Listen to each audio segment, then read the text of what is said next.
హైదరాబాద్ మహానగరంలో బైక్ ట్యాక్సీల ద్వారా నిత్యం వేలాది మంది ప్రయాణిస్తున్నారు. ఓలా, ఊబర్, ర్యాపిడో వంటి సంస్థలు ప్రైవేట్ రవాణా రంగంలో దూసుకెళ్తున్నాయి. బైక్ ట్యాక్సీ సేవలకు నగరంలో మంచి ఆదరణ అయితే ఉంది. ఎప్పుడు కావాలంటే అప్పుడు, ఎక్కడికి వెళ్ళాలనుకుంటే అక్కడికి క్షణాల్లో బైక్ బుక్ చేసుకుని సులభంగా వెళ్ళొచ్చు.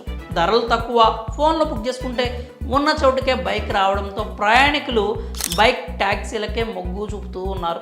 అయితే ఓ ర్యాపిడో డ్రైవర్కు వింత అనుభవం ఎదురైంది. కస్టమర్ చేసిన పనికి అతనికి ఏం చేయాలో తోచక రోడ్డుపై చుక్కలు చూశాడు. బైక్లో పెట్రోల్ అయిపోయినా కస్టమర్ మాత్రం బైక్ దిగలేదు. దీనికి సంబంధించిన వీడియో నెట్టింట వైరల్గా మారింది. ర్యాపిడో బుక్ అయింది, బుక్ చేసుకుంటూ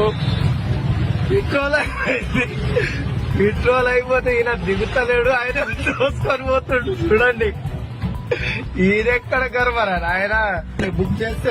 బైక్ ట్యాక్సీలో ఒకటైనా ర్యాపిడోను ప్యాసింజర్లు ఎక్కువగా బుక్ చేసుకుంటూ ఉంటారు. ఎందుకంటే మిగతా వాటికంటే ఇందులో ధర కాస్త తక్కువగా ఉంటుంది కాబట్టి. ఇలా బుక్ చేసుకుంటే అలా వాలిపోతున్నారు బైక్ రైడర్లు. అయితే బైక్ రైడర్ల వల్ల కస్టమర్ల వల్ల బైక్ రైడర్లు వింత అనుభవాలు ఎదుర్కోవాల్సి వస్తుంది. తాజాగా హైదరాబాద్ ర్యాపిడో బైక్ రైడర్కు ఒక వింత అనుభవం ఎదురైంది. వింత అనుభవం అనే కంటే చేదు అనుభవం అంటే బాగుంటుంది. అదొక మానవత్వం లేని చెడు అనుభవం.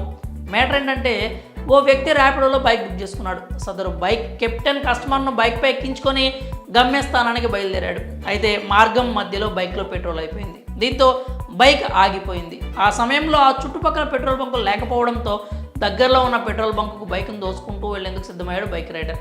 కాగా బంకు వరకు నడుచుకుంటూ రావాలని కస్టమర్ను బైక్ రైడర్ కోరాడు. నేను నడిచేదేంటి, నేను రాజుని అన్నట్టు పోజు కొట్టాడు ఆ కస్టమర్. దీంతో గొడవ పడలేక ఆ కస్టమర్ని అలానే బైక్పై కూర్చోబెట్టుకుని నెట్టుకుంటూ తీసుకెళ్లాడు. ఈ తతంగాన్నంతా వారు వెనకాలే వస్తున్న కారులోని వారు వీడియో తీసి సోషల్ మీడియాలో పోస్ట్ చేశారు. దీంతో ఆ వీడియో వైరల్గా మారింది. ఇది చూసిన నెటిజన్స్ జనాలు ఇలా కూడా ఉంటారా, బంకు వరకు కూడా నడుచుకుంటూ వెళ్ళలేరా అంటూ కామెంట్ చేస్తున్నారు. రాను రాను మనుషుల్లో మానవత్వం మంట కలిసిపోతోంది అంటూ ఆవేదన వ్యక్తం చేస్తున్నారు. కొంతమంది మాత్రం పెట్రోల్ ఉందో లేదో చెక్ చేసుకోవాలి, రైడర్దే తప్పు అంటూ కామెంట్ చేస్తున్నారు. పెట్రోల్ ఉందో లేదో చూసుకోకపోవడం అనేది రైడర్ పొరపాటే. అంత మాత్రాన కనికరం లేకుండా అంత కఠినంగా ఉంటాడా?